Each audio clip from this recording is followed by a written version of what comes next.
Sizdən xahiş edirik ki, xəbərə keçmədən öncə videonu bəyənin və rəy bölməsində fikirlərinizi bildirin. Dünyada və ölkədə baş vermiş ən son xəbərləri bizdən izləyin. Bunun üçün kanala abunə olmağı və bildiriş simvolunu açmağı unutmayın. İndidən təşəkkürlər.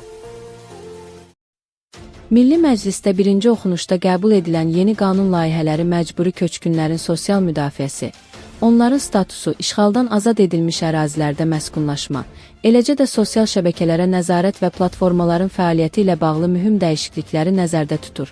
Dəyişikliklərə əsasən məcburi köçkünlər üçün tətbiq olunan sosial müdafiə tədbirləri onların məcburi köçkün statusunu itirdiyi tarixdən sonra daha 3 il qüvvədə qalacaq. Bununla yanaşı, işğaldan azad edilmiş ərazilərdə və ya dövlət tərəfindən təqdim olunan yeni yaşayış yerindən imtina edən şəxslər də məcburi köçkün statusunu itirəcəklər.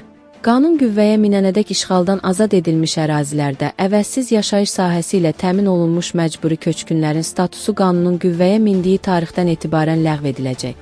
Eyni zamanda hazırda dövlət hesabına təhsil alan məcburi köçkün tələbələrin təhsil haqları təhsillərini başa vurana qədər büdcə vəsaiti hesabına ödənilməyə davam edəcək. Yeni dəyişikliklər çərçivəsində işğaldan azad edilmiş ərazilərdə daimi məskunlaşma fondu yaradılır. Bu fondun mənzilləri məcburi köçkünlərin daimi yaşayış üçün köçürülməsi və sonradan həmin yaşayış sahələrinin onların mülkiyyətinə verilməsi məqsədilə istifadə olunacaq. Sosial şəbəkələrlə bağlı təklif edilən yeniliklər də diqqət çəkir. Layihəyə əsasən 16 yaşdan kiçik şəxslər sosial şəbəkə platformalarında fərdi rəqəmsal hesab yarada bilməyəcəklər. 16-18 yaş arası istifadəçilər üçün isə valideyn və ya qanuni nümayəndənin razılığı tələb olunacaq. Yaşın təsdiqlənməsi bank kartı, mobil nömrə və elektron poçt vasitəsilə həyata keçiriləcək. Valideynlər 16-18 yaşlı uşaqların hesablarında reklamların məzmununa və platformadan istifadə vaxtına nəzarət edə biləcəklər. Platformalar uşaqlar üçün təhlükəli və zərərli məzmunları aşkar edib, ən gecə 24 saat ərzində aradan qaldırmalı olacaqlar. Digər mühüm dəyişiklik xarici sosial şəbəkə və rəqəmsal platformaların Azərbaycandakı fəaliyyəti ilə bağlıdır. Azərbaycan istifadəçilərinə xidmət göstərən provayderlər ölkədə rəsmi qeydiyyatdan keçməli, əlaqə mərkəzi yaratmalı və dövlət qurumlarının sorğularını 5 iş günü ərzində cavablandırmalıdırlar. Tələblərin yerinə yetirilməməsi halında əvvəlcə xəbərdarlıq, sonra 100.000 manat və 300.000 manat məbləğində maliyyə sanksiyaları tətbiq ediləcək. Problemlər aradan qaldırılmadıqda həmin platformalarda reklam yerləşdirilməsi qadağan edilə. İnternet trafiki mərhələli şəkildə 20, 50 və hətta 90% azaldıla bilər. Bundan başqa, yaş məhdudiyyəti və təhlükəsizlik qaydalarının pozulmasına görə sosial şəbəkə platformalarının məsul şəxsləri və hüquqi şəxslər üçün minlərlə manat məbləğində yeni cərimələr müəyyən edilir. Bütün bu dəyişikliklər məcburi köçkünlərin daimi məskunlaşmasının sürətləndirilməsi, sosial dəstəyin yeni modelə keçirilməsi, uşaqların internetdə təhlükəsizliyinin gücləndirilməsi və xarici rəqəmsal platformaların Azərbaycan qanunvericiliyinə uyğun fəaliyyət göstərməsinin təmin edilməsinə yönəlib.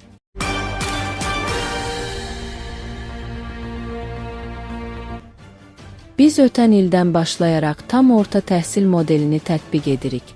Bu il model daha da təkmilləşdirilib. Layihənin məqsədi region və rayonların ən bacarıqlı müəllimlərini həmin məktəblərdə cəmləşdirərək 10-11-ci sinif şagirdlərinin hazırlığını daha keyfiyyətli şəkildə təmin etməkdir. Oxu24.com xəbər verir ki, bunu Elm və Təhsil naziri Emin Əmrullayev jurnalistlərə açıqlamasında deyib. O bildirib ki, tam orta təhsil modelinin Azərbaycanda tam şəkildə formalaşması üçün bir neçə ilə ehtiyac var. Şagirdlər 9-cu sinfə qədər ümumi təhsil aldıqdan sonra təmayül və ixtisas istiqamətləri üzrə təhsillərini tam orta təhsil səviyyəsində davam etdirəcəklər. Bu, ailələr üçün də mühüm dəstək olacaq. Həmin qruplarda dərs deyəcək müəllimlər peşəkarlıq və keyfiyyət göstəricilərinə əsasən seçiləcəklər. Əsas məqsəd 10-11-ci siniflərdə məktəbin şagirdlərin və ailələrin maraqlarını daha yaxşı təmin etməsidir. O eyni zamanda vurğulayıb ki, həmin müəllimlər üçün əlavə imtiyazların tətbiqi də nəzərdən keçirilir. Hazırda bu istiqamətdə işlər aparılır və müvafiq qərarlar daha sonra ictimaiyyətə açıqlanacaq.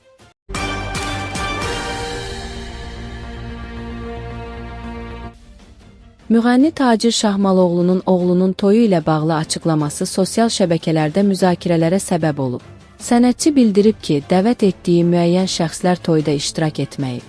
O, bəzi insanların toya gəlməyən qonaqlardan pul tələb etdiyini desə də, özü belə addım atmayacağını vurğulayıb.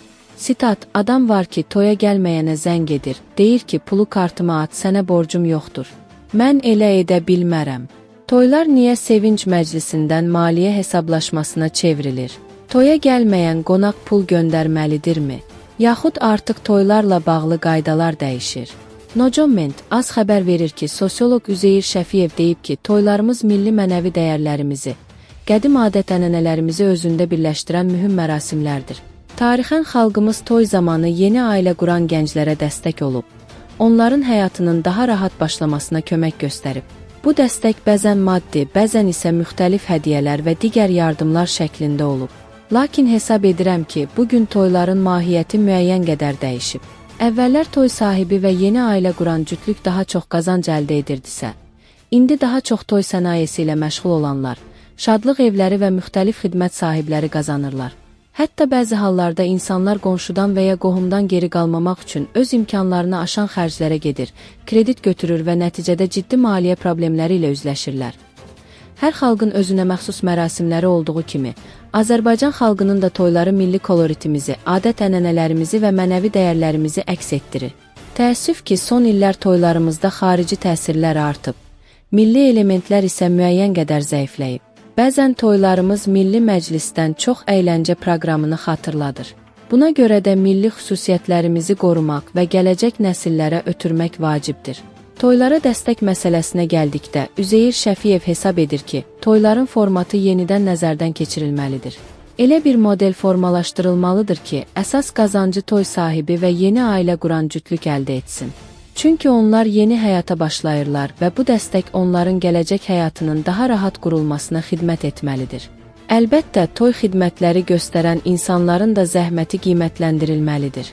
Lakin əsas məqsəd toyun yeni ailəyə dayaq olmasıdır. İnsanlar verdikləri dəstəyin həqiqətən də yeni ailəyə çatdığını hiss etməlidirlər.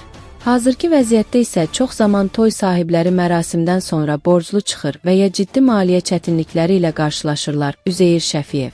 Sosioloq qeyd edib ki, ümumilikdə toy adətlərimizin ən gözəl tərəfi insanların bir-birinə dayaq olması, maddi və mənəvi dəstək göstərməsidir. Məhz bu ənənəni gücləndirmək və toyların formatını həmin məqsədə uyğun şəkildə təkmilləşdirmək lazımdır.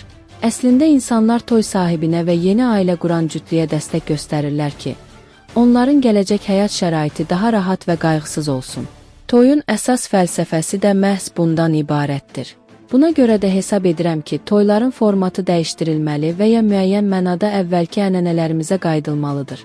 Yu Hacıyev deyib ki, əvvəl kəndlərdə kimin toyu olurdusa, qonşular və kənd sakinləri bir yerə yığışaraq toy hazırlıqlarında iştirak edirdilər. Kimsə çadırların qurulmasına kömək edirdi, kimsə mal qara verirdi, kimsə ərzaq dəstəyi göstərirdi, digəri isə maddi yardım edirdi.